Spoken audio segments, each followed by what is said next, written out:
I'm Lucy Baker, I'm a confidence coach and I'm a professional makeup artist, and I help women to become confident inside and out.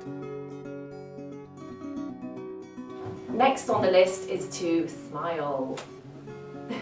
That looks a bit cheesy, doesn't it? But that's fine, because my tip as a confidence coach is to smile as much as you can. Sometimes you will not want to smile, and that is fine, but often turning that sort of sadness into a smile can really help boost your own confidence, because the happy hormones in your body get increased and you feel much better about yourself. You know, the hormones that are pumping around because you're smiling can really boost your confidence.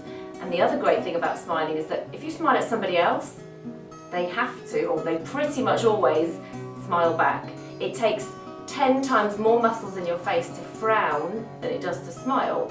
So if you're smiling at somebody and they smile back, it can really boost your confidence.